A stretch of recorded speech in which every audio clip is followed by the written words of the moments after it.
we're going to solve linear inequalities. So for example, suppose I had the inequality 5x plus 11 less than 26. To solve this, we do similar to how we would solve it if it was an equation. If it was an equation, which I'll abbreviate EQN, I have 5x plus 11 equals to 26. Working this as an equation, we would have subtracted 11 from both sides, and that would have given us 5x is 15. So we're going to do the same with the inequality. We're going to subtract 11 from both sides, and that gives us that 5x, rather than being equal, is less than 15. Again, looking at what we would have done with an equation, we would have divided by 5, which would have given us x is 3. So we do the same here, dividing by 5, and we get that x is less than 3. Because we divided both sides by a positive, it keeps the order. And so this inequality, the result is x is less than 3. And you can notice that the arrow is pointed left, so we will be able to graph this. And if I put the 3 here, the arrow pointing to the left, we're going to shade in the region to the left. And shading in that region, we get everything to the left.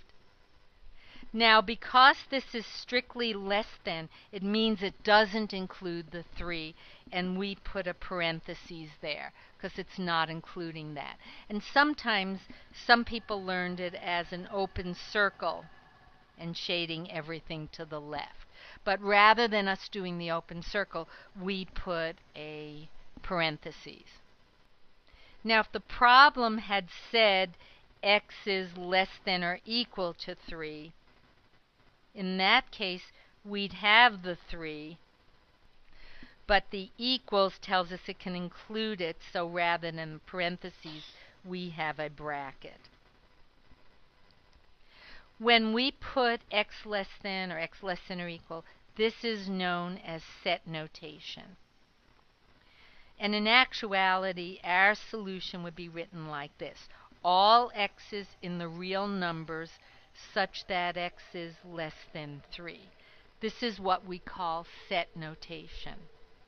But we have another notation which is called interval notation. And interval notation would look like this. We have all the values from 3 going on indefinitely to the left, so they go out to negative infinity. With interval notation, we take the left endpoint, which in this case is negative infinity. It's not an actual value, so we put negative infinity, and we see that it stops at 3. So we put 3 with a parenthesis. This is the notation that means the same as x less than 3. So for this one, x less than or equal to 3, it's going on ad infinitum. The interval notation would be negative infinity to 3, but because it includes 3, we have a bracket.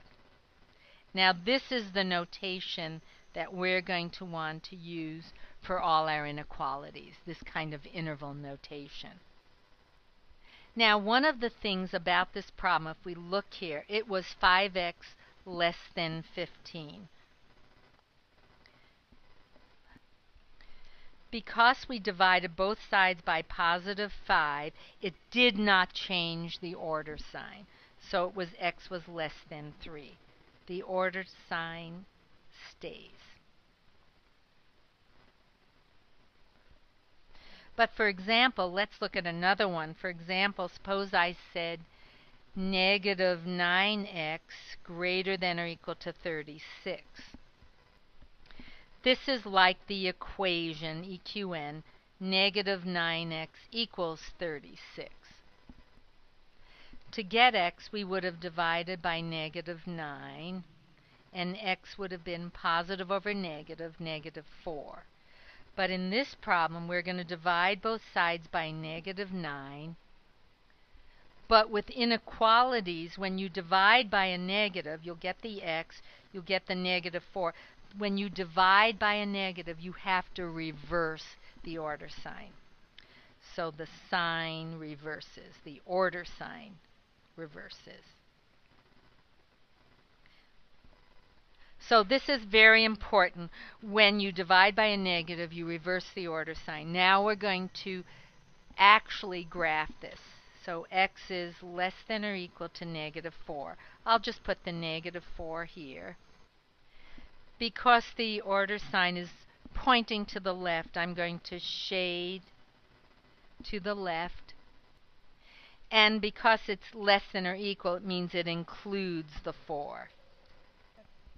In set notation, we would say the solution is all x in the real number set, where x is less than or equal to negative 4. That's set notation. But we want our answer in interval notation. So interval notation, we can see the line went all the way to negative infinity. So we would write our solution to this inequality in interval notation. And it would be negative infinity. Notice a parentheses because negative infinity is not a number, and it ends at negative 4 with a bracket.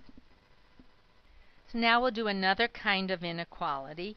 And so my example is, suppose I told you to solve for x, the inequality negative 10 less than 5x plus 4 less than or equal to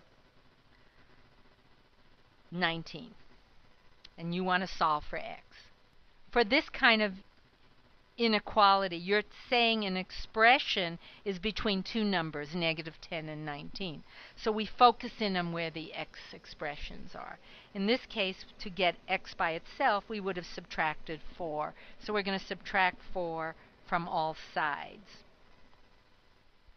Working this, that gives us 5x is greater than negative 14, and then 19 minus 4, less than or equal to 15.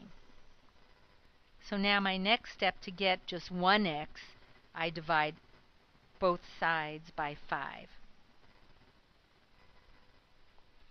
Writing this out, I get negative 14/5 less than x, less than or equal to 15 divided by 5 is 3. This, when I put it on the number line, will be an interval. To put this on the number line, to graph it, I have negative 14/5, that's my left endpoint, and 3. X is between negative 14/5 and 3, so I'm going to shade between those two. So now, because it's x is greater than negative 14/5, I put a parentheses, but it's less than or equal to 3, I put a bracket. So basically what I have here is this shaded in region. The interval notation for this is very easy. You always start on the left endpoint. And in this case, it's an actual number. So it's parentheses negative 14/5, and it ends on 3, and there was a bracket. So that's the solution to that inequality.